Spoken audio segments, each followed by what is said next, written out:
Tahu jiwa itu apa? Jiwa itu cahaya. Dan siraman jiwa juga cuma satu, cahaya. Ceramah seperti ini tidak menyirami jiwa. Ceramah saya ini hanya membangkitkan pikiran kalian supaya sadar bahwa jiwamu yang terbuat dari cahaya itu perlu makan hari ini, perlu nutrisi. Dan selama ini kita abaikan. Maka jiwa itu disebut yatim. Yatim itu yang tak beribu, yang tak berbapak. Manusia tidak ada yang nggak punya ibu, nggak punya bapak, nggak ada. Jadi yatim dalam pengertian fisik itu sebetulnya tidak ada. Yatim itu yang ada adalah spiritual. Karena yatim itu yang tak beribu, yang tak berbapak. Berarti datangnya ke semesta tidak dilahirkan. Maka jiwa tidak dilahirkan, tapi jiwa ditiupkan. Makanya mentelantarkan yatim, sebetulnya mentelantarkan jiwa kita sendiri. Coba kalian sholat. Ketika sholat, sibuk saja dengan gerakan-gerakan sholat. Sibuk dengan bacaan sholat. Sementara jiwamu merana. Sama sekali tidak dikasih nutrisi ketika sholat. Maka lihat, Quran tentang yatim. Ayat tentang yatim. Kan ada yang di Quran surat Al-Ma'un. Waktu cerita sholatnya yang tidak khusyuk. Betul? Coba. Ara'aital ladzi yukadzibu biddin. Fazalikal ladzi yad'ul yatim. Wala yakhuddu ala ta'amil miskin. Fawailul limusallin. Jadi orang itu disebut celaka sholatnya. Ketika dia mentelantarkan yatimnya. Itu ada kaitan, yatim dengan sholat itu ada kaitan. Kalau kalian sholat tidak memberdayakan jiwamu, itu sholatnya mentelantarkan yatim. Itulah yang disebut dengan pendusta agama. Makanya pendusta agama itu orang yang sholat, tetapi sholatnya itu hanya sibuk urusan materi, urusan fisik, urusan bacaan. Tetapi dia tidak tahu esensi sholat. Jiwanya tidak bisa mengingat Allah dan Rasulnya. Belum kenal, belum bersahadat secara sejati ke sana. Hebat ya Quran. Coba. Ara'aital ladzi yukadzibu biddin. Celakalah pendusta agama. Fazalikal ladzi yad'ul yatim. Mereka yang telah mentelantarkan yatim. Yatim itu adalah jiwanya sendiri. Wala yakhuddu ala ta'amil miskin. Ya. Miskin, maka dia tidak akan pernah menjadi miskin. Miskin itu artinya orang yang tenang tentram. Dari kata sakana yaskunu miskinan. Maka Nabi Muhammad kan berdoa, ya Allah, hidupkan aku dalam keadaan miskin. Kan gitu. Hidupkan aku bersama orang-orang miskin dan matikan aku dalam keadaan miskin. Hati-hati, miskin bahasa Arab beda dengan miskin bahasa Indonesia. Miskin dalam bahasa Arab artinya tenang, tentram, damai. Itu dari kata sakana yaskunu miskinan. Sukun itu artinya sudah mati, tidak bereaksi. Kalian kan masih tersinggungan, marahan. Belum miskin itu namanya.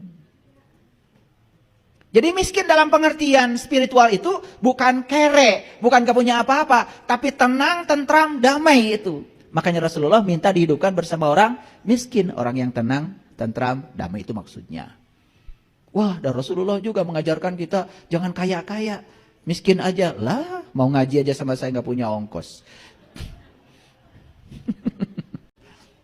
Ya, lanjut.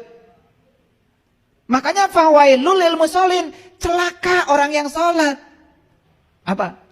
Alladzina hum an sholatihim sahun. Sholatnya itu adalah sahun. Sahun itu lupa. Lupa pada jiwanya sendiri. Hanya sibuk ngurusi yang lain-lain. Gitu. Coba sadari kata-kata saya ya, biar tambah pinter. Tahu sekarang pendusta agama? Siapa? Yang mentelantarkan yatim. Yang mentelantarkan jiwanya sendiri. Kalau jiwanya sendiri ditelantarkan, otomatis dia juga tidak akan punya cinta kasih.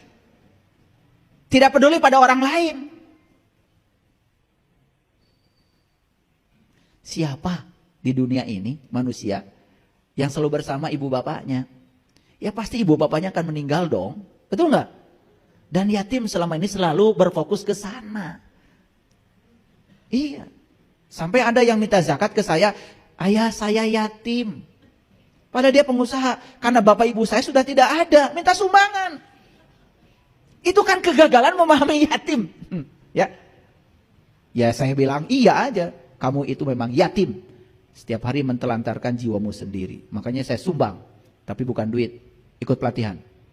Biar tahu cara merawat jiwanya sendiri. Ya, oke lanjut dulu. Ini terminologi sederhana yang selama ini salah kita memahami. Maka di Quran Allah mengatakan innal munafiqina yukhadi'unallah wa huwa khadi'uhum wa idza qamu ila shalah qamu kusala yura'unan nas wa la yazkurunallaha illa qalila. Sesungguhnya orang munafik itu adalah orang yang suka menipu Allah. Siapa yang menipu Allah? Itu yang mentelantarkan jiwanya. Sehingga pada saat dia itu sedang sholat, jiwanya itu tidak memanunggal bersama Allah dan Rasulnya. Itu menipu Allah. Maka di Quran dikatakan wa iza qamu ila shalah qamu kusala. Dia sering sholat tapi sholatnya kusala. Kusala sudah jadi bahasa Sunda, keselan. Hayang buru-buru anggeus. Mun imam maca panjang, aduh imamna panjang teuing. Makanya mau taraweh aja muter ya, cari imam yang paling pendek. Itu namanya kusala, keselan. Karena tidak bisa merasakan enaknya sholat. Yang lucu kalian tidak pernah mencari ilmunya. Itu saya tuh aneh. Yang kedua, yura'unan nas. Dia suka sholat tapi sholatnya riya. Yang ketiga, wala yazkurunallaha illa qalila. Dia tidak bisa mengingat Allah dalam sholatnya. Kecuali sedikit. Yang sedikit saja ingat Allahnya itu munafik. Ini kalian yang gak ingat sama sekali. Gelarnya apa?